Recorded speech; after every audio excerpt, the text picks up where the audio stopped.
So any questions for any of these guys, or any comments, or what have you?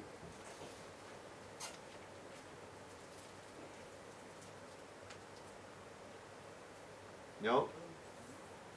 No? Yes? One over there. I would like to, I'm Victoria from the Applied Psychology Department. I would like to know, when do we have to do the conversion of Rubics into grades? Are we starting it in the coming academic year or next? Are we starting in the coming academic year? We are charged with having outcome-based education in place in the coming academic year. So all of the type of things that these guys have been talking about, they're already doing it now, of course. But everything we have in place has to be anchored to rubrics. We have to use the rubrics to justify and to record the grades. One thing I will say, to keep these guys have done an excellent job, I think, from guys who have been in the business a long time in talking about how they do it. One thing I will say is that, and I haven't done anything as sophisticated as that in my own case, but one thing we have to get out of our heads, I think, is this: we must not think in terms of the norming. Now, you can, if you articulate your dimensions and criteria sufficiently well, and you forget about norming, you will find that you are differentiating in levels. If you've done your rubrics in a proper way, in a way which clearly articulates differences in levels.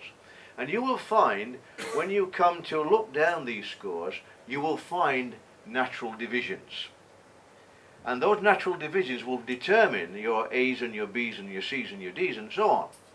But the one thing you get out of your head is, it must not be 10% and it must not be this. It can be anything, but your division will become clear to you, provided you have articulated and drawn up and formulated rubrics which do differentiate levels of performance. And the second thing I want to say is this: communication. Every one of these guys have got methods of communicating to the students what the expectations are. The rubrics do it in a paper form, but every one of these guys talks to the students and says, now this is what you need to get this, and this is what you need to do to get that. That is extremely important. The communication process is a very important aspect of outcome-based education. So a long answer for a short question, but there you are. It is. At the beginning of next academic year, we're all in that game. Yeah. Is that it? Enough? Well, I think what we need to do is to just, these guys. I mean, everybody knows these guys. They're the type of guys everybody knows. I don't know why, but they are. So I would suggest that if you have any detailed questions on their system, I think that you should contact them directly. I'm sure you won't mind that, right? Yeah. And I'm sure if you need more copies, they can be distributed out. Yeah. Just Okay. one point. Yeah. I think,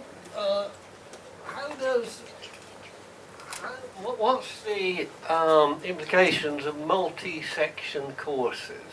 Like, if Paul, for example, if you're doing a pre-elective course of one section, you do your method. But if you're doing a section on say a core course with other colleagues, how are you going to sell them your method and get them to use your method? And what are you going to do if they say, I've got the McKinley method that I'm going to use instead? Right. I'm in marketing, I can sell anything.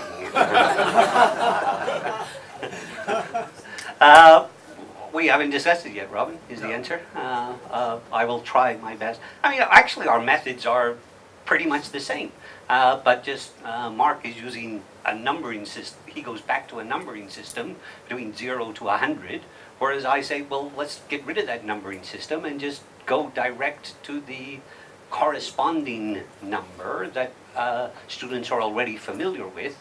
And I like that system because students are familiar with it and it's the same for everybody. And I find that it's not necessary to go to 0 to 100. But the system is the same, but just how it's implemented is a little bit different. I tried doing Paul's system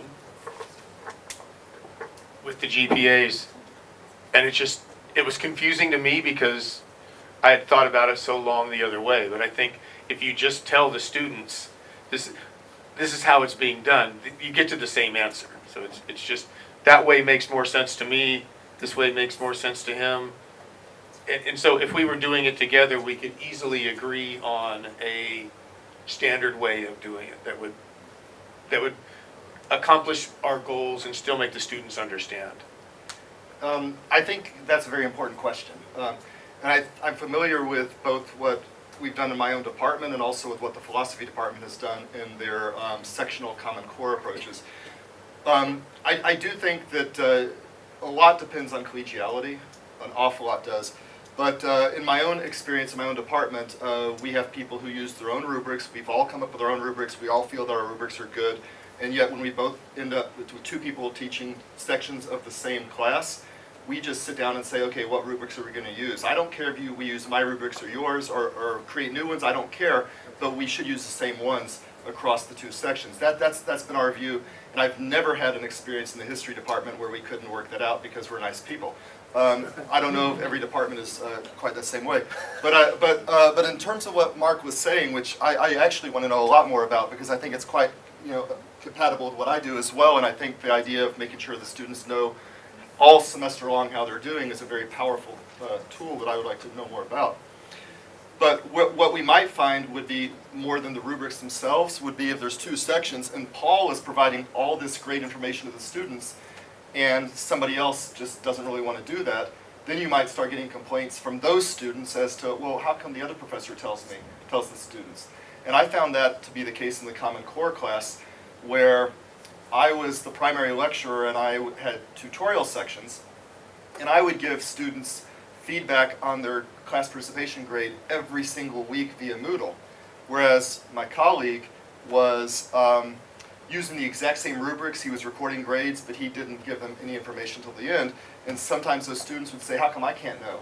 How come your students do it? So students do start to resent when it's clear. So I have a feeling that if Paul were to do this system and somebody else just simply refused to do it, that professor would probably hear about it from the students because it's such good, valuable information.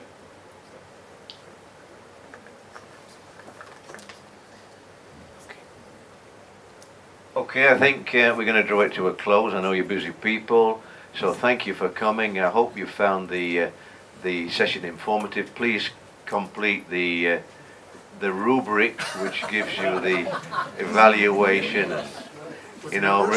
Remember, I like the American system when it comes to you completing those. So we like A's. So yeah. Okay, so thanks very much for coming.